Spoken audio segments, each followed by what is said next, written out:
Welcome to the facts brain. मैं हूं अतनु और आज हम लोग डिस्कस करेंगे यूएस ने जब से वेनेजुएला में कोवर्ट ऑपरेशन किया है, मदुरो को यूएस में लाया गया है, उसके बाद से यूएस के बहुत सारे पॉलिटिशियंस सोशल मीडिया को यूज करके इंडिया के जो सिटीजन्स है उनके बीच में एक प्रोपोगंडा फैलाने का कोशिश कर रहा है, जिसमें उनका कहना है क्या इंडिया अपने तरफ से ये नहीं कर सकता है। इसके बारे में कहा जा रहा है पाकिस्तान में बैठे हाफिज सईद, जो अपने तरफ से इंडिया में टेररिज्म फैलाता है। तो चलिए जानते हैं इस बारे में कि एग्जैक्टली ये जो कहना है क्या इंडिया ऐसा कर सकता है या फिर नहीं। अगर कर सकता है तो उसमें क्या क्या प्रॉब्लम हो सकता है, या फिर ऐसा सिचुएशन अगर ग्रो करना है तो इंडिया को क्या क्या करना चाहिए। ऑन द अदर साइड, ये सारे जो प्रोपोगंडा इंडिया में फैलाया जाता है इसके पीछे क्या रीजन है। पहले शुरू करते हैं, ये जो चीफ पॉलिटिशियन है या फिर जो सोशल मीडिया में इतना सारा पोस्ट हम लोग को देखने को मिल रहा है इसको लेके। मैं आपको बता दूं कि बहुत सारे जो पॉलिटिशियंस है वो लोग, हो सकता है कि कुछ एक पर्टिकुलर एक नंबर ऑफ पीपल के द्वारा उन लोगों को सिलेक्ट किया गया है जिसके वजह से वो पॉलिटिशियन बन गया है, मगर ओवरऑल अगर देखा जाए ग्लोबली या फिर जियो पॉलिटिक्स में या फिर जो कंट्री के बीच में डिप्लोमेटिक रिलेशंस होते हैं या फिर डिप्लोमेटिक प्रेशर्स जो क्रिएट किया जाता है, उस बारे में उन लोगों का नॉलेज नहीं है, जिसके वजह से हर कोई हर टाइम में लाइमलाइट में रहने के लिए या फिर उनके भाषण के द्वारा जो उनके व्यूअर्स है उनमें छा जाने के लिए बहुत सारे कमेंट्स कर देते हैं। अगर ग्लोबली देखा जाए तो ये सारे कमेंट्स का कोई वैल्यू भी नहीं है। ऑन द अदर साइड, अगर एक कोई पर्टिकुलर स्टेट के लिए देखा जाए, हो सकता है कि कभी कभार इस तरह का कमेंट बहुत सारे प्रॉब्लम क्रिएट करता है। अब आ जाते हैं इंडिया के सिक्योरिटी एजेंसीज में one of the most famous, जो कि इंडिया के बाहर ज्यादा परफॉर्म करते हैं, RNAW। क्वेश्चन ये है कि RNAW क्या ऐसा कुछ कर सकता है या फिर नहीं। मुझे नहीं लगता कि ये कोई एक पर्टिकुलर क्वेश्चन है। RNAW क्या कर सकता है या फिर नहीं, वो कोई भी पब्लिक डोमेन में अवेलेबल नहीं है, या फिर कोई भी कंट्री के जो सिक्योरिटी एजेंसीज होते हैं वो लोग क्या करते हैं या फिर उन लोगों का कैपेबिलिटीज क्या है, इनके बारे में अगर कोई क्वेश्चन रेस करता है तो ये क्वेश्चन गलत है। ऑन द अदर साइड, दूसरा एक चीज हम लोग को ध्यान में रखना पड़ेगा कि RNAW कोई एक इंडिपेंडेंट ऑर्गेनाइजेशन नहीं है।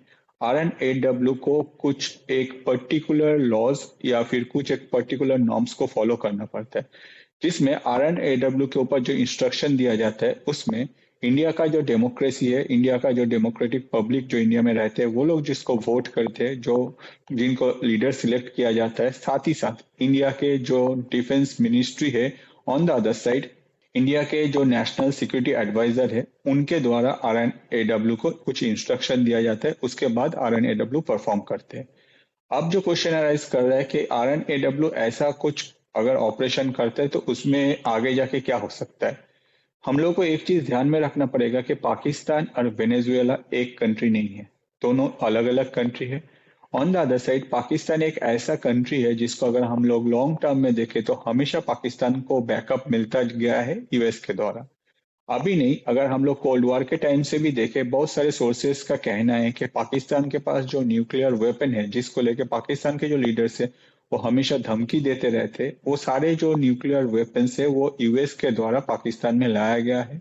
और कोल्ड वॉर मतलब यूएसएसआर के टाइम में, जब यूएस और यूएसएसआर के बीच में वॉर हो रहा था, उस टाइम से ही ये पाकिस्तान में रखा गया है, जबकि ये जो वॉर है यूएसएसआर के साथ यूएस का, ये बहुत पहले ही खत्म हो गया है। ऑन द अदर साइड, ये वेपन अभी भी पाकिस्तान में है। इसके पीछे रीजन है इंडिया और चाइना।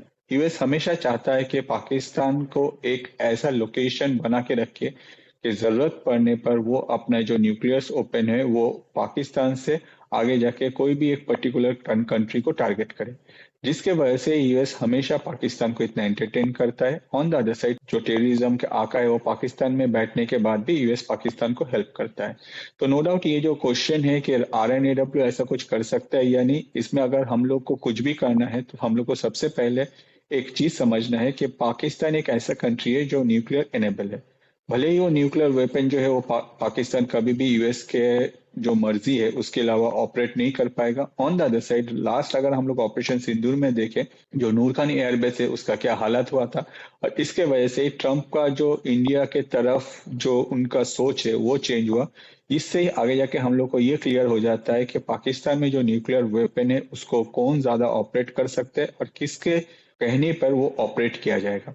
तो जो भी है ये एक अलग फैक्टर है। हम लोग को अभी जो जानना है कि RNAW अगर चाहे तो ऐसा कोई ऑपरेशन कर सकता है या नहीं।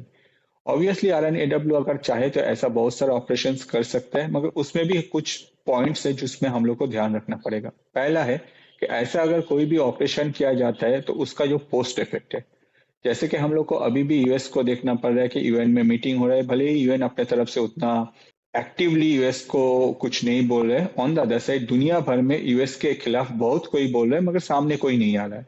On the other side India को अगर हाफिज सईद को पाकिस्तान से इंडिया में लाना है तो इंडिया को अपने तरफ से एक एक स्टेप लेना पड़ेगा। जैसे हम लोग को पता है कि हाफिज सईद जो है वो यूएन डेजिग्नेटेड टेररिस्ट है, उसके बाद भी वो पाकिस्तान में रहते हैं, मगर पाकिस्तान गवर्नमेंट कभी इसको मानता भी नहीं है। On the other side Pakistan के द्वारा हाफिज सईद को एक प्रोटेक्शन प्रोवाइड किया जाता है, जिसके वजह से वो सेफली पाकिस्तान में बैठ के अपना जो नेटवर्क है वो ऑपरेट करता है। भले ही जो ऑपरेशन सिंदूर हुआ उसके बाद से हम लोग देख रहे हैं कि लश्कर का जो एक्टिविटी है वो कम गया है। On the other side Jaish को अभी हम लोग आगे देख रहे हैं फ्रंट फुट पे।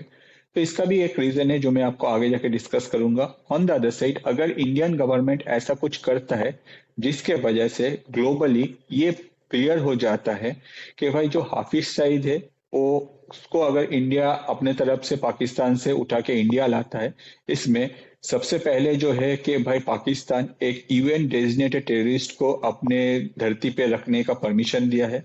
ऑन द अदर साइड ये हाफिज सईद जो है ये टेररिस्ट रिलेटेड एक्टिविटी या फिर अपना नेटवर्क जो है वहां बैठे पूरा स्प्रेड कर रहा था या फिर पूरा एक्टिव था, जिसके वजह से several countries, not only India, several countries जो है वो लोग अफेक्टेड है।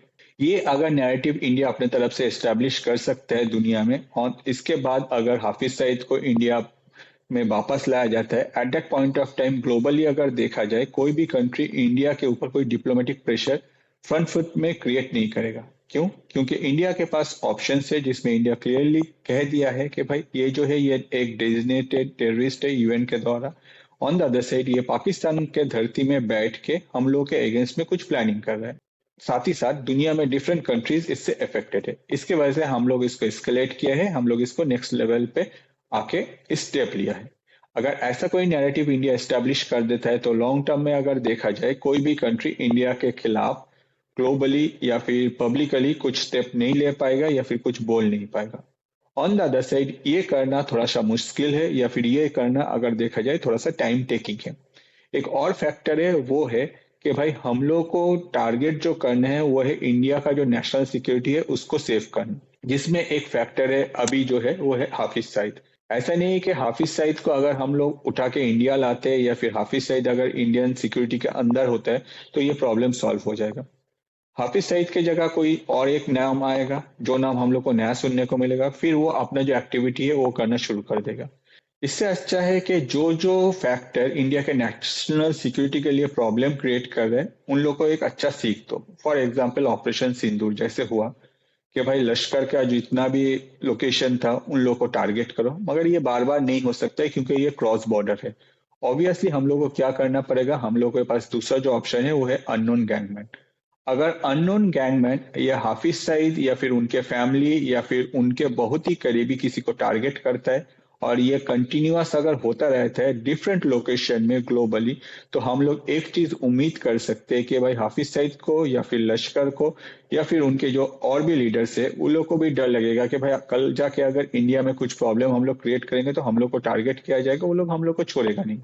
ये जो स्ट्रैटेजी है अगर हम लोग इसराइल को देखें ये बहुत पहले से ही फॉलो करता है। अगर इसराइल के अगेंस्ट में कोई भी अपनी तरफ से कुछ भी स्टेप लेता है वो हमेशा उसको याद रखता है और उसको जब तक खत्म नहीं करता है इसराइल चुप बैठता नहीं है। इसराइल एक ऐसा कंट्री है जिसका जब से जन्म हुआ है वो लड़ते लड़ते बड़ा हुआ है।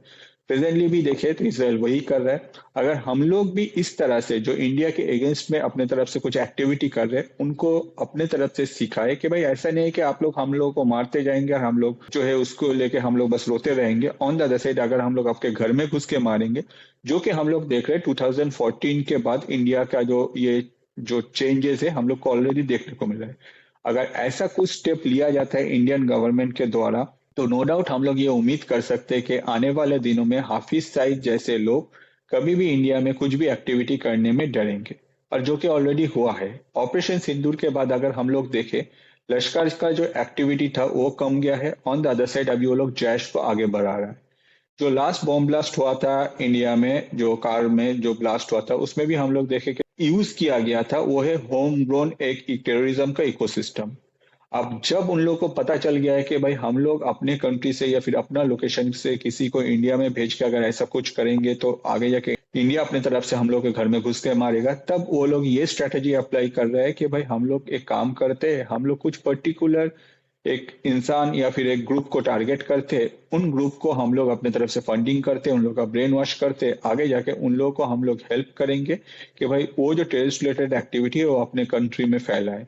और ये जो होम ग्रोन इकोसिस्टम है टेररिज्म का, ये इंडिया के लिए आने वाले दिनों में एक प्रॉब्लम क्रिएट कर सकता है, जिसके वजह से ही only targeting Hafiz Saeed in Pakistan is not enough. हम लोग को सबसे पहले जो करना है कि भाई ये जो नया फॉर्मूला आया है जिसमें ये टेररिज्म का जो इकोसिस्टम हो इंडिया में ग्रो करके उसको आगे जाके एस्केलेट किया जा रहा है, इसको बंद कर कैसे किया जाए उस पर ज्यादा ध्यान देना चाहिए। साथ ही साथ अगर यूएस कर सकता है तो ऑब्वियसली RNAW भी कर सकते हैं, मगर को करने से क्या इंडिया का फायदा होगा या फिर इंडिया को क्या चाहिए?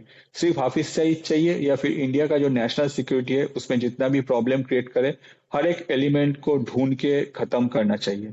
ये डिसीजन इंडिया को लेना है। आगे जाके उसके बाद ही हम लोग को क्लियर हो जाएगा कि हम लोग को क्या चाहिए, उस हिसाब से हमारे जो सिक्योरिटी एजेंसीज है वो परफॉर्म कर रहे हैं या नहीं। आपको क्या लगता है प्लीज कमेंट कीजिए। ऑन द अदर साइड कोई भी लीडर अगर अपने तरफ से सिर्फ फेम में आने के लिए या फिर लाइमलाइट में आने के लिए कुछ भी अपने गवर्नमेंट को ब्लेम कर रहे हैं तो एक बार सोच के देखिए क्या उनका ब्लेम जो है वो सही है या फिर उनको सिर्फ चाहिए लाइमलाइट।